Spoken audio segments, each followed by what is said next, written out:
Hello and welcome to another ACY Securities market tutorial. My name is Alistair Schultz and I'm going to be your host through today's trading journey. In today's video, I'm looking at the second part of our three-part lithium series.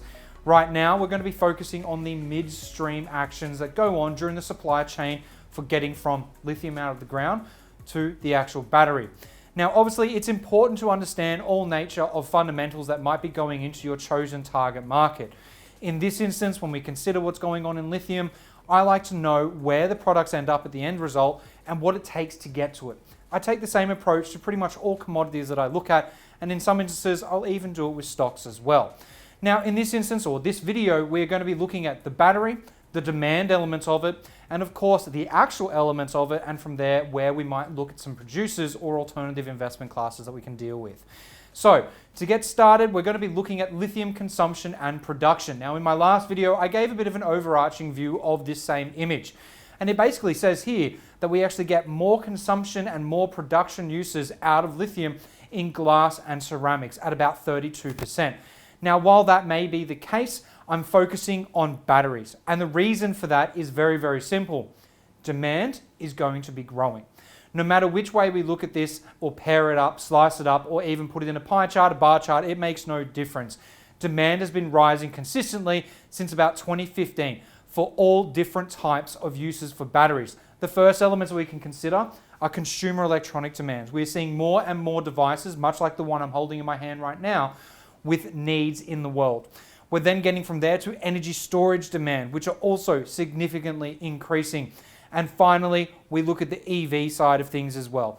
We have combustion engines on the way out, we have EVs on the way in, and unless there is some alternative power source that we're going to start using in the near future, the chances are EV are going to be where the automobile moves to next.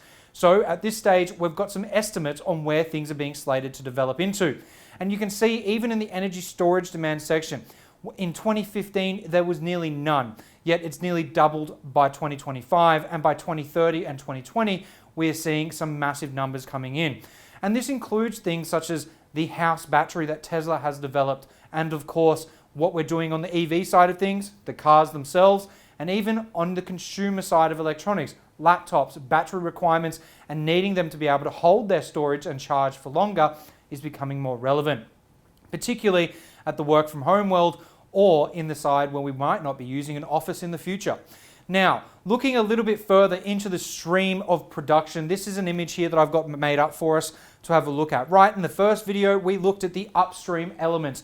We looked at the raw materials, how we process that lithium and turned it into lithium carbonate, hydroxide, and of course chloride, which are the key elements that go into a lithium-based battery or item. Now from there, we're moving into the midstream, the component of this video. And this is about actually developing the lithium battery components and how we might physically put it all together. In the next video, we will look at the final piece of the puzzle, and that is the downstream elements of lithium, where we find it going out to the consumer and of course into a variety of different products. Now, looking at the battery itself, this simply is a graphic that I've put. Obviously, it doesn't give all the different types of batteries that are out there, but in this instance, I'm thinking of a very simple lithium-ion battery. Now, we have these different components being cathodes, separator, anodes, electrolyte, and collectors that all go into a battery's composition. Of course, during the process, the most important elements of it, where the lithium gets used the most, is in the cathode and the anode, the things that hold the storage of charge. One end will be positive, the other end will be negative, and it allows us to power things such as a light bulb and a variety of other sources. Now, in this instance, we're dealing with batteries moving on, and because batteries do have so many different available chemicals that we can actually use to put them together, I thought it would be important to actually have a look at a periodic table of all the different types. Now, you might have heard the idea of a lithium-ion battery or a Li-Ni battery or any of the others that might be out there. I'm sure you might know one that I don't. Now, in this instance, it's because we are using different chemicals to put those batteries together. And if you were to think of it as a bit of an X and Y axis scale, you might find on the high end of the X axis that you'll end up seeing, batteries that have the best storage, but then on the Y scale, they'll be the most expensive to put together. And vice versa, that same element applies when it comes to the actual chemicals that we're using. Now, if we are to put them in together, some will give better value for storage, but better value for money as well, whilst the other ones might have the extreme value for storage, but then that also means the cost of production goes up. In this instance, most of the batteries that we find in today's world are dealing with lithium, manganese, iron, cobalt, nickel, and even carbon, which I've highlighted on the chart for us to have a look at in general thoughts and theories, a part of a chemical reaction.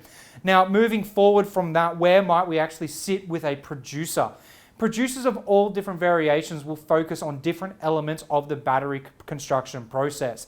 Some in the midstream level are the ones that we're looking at here, and some of those names you'll remember: LG, Samsung, Panasonic, CATL. All of them provide a different level of service. Some of them might even actually go from the mining phase all the way through to the actual battery cell or battery pack phase. Now, but there are other producers in the middle.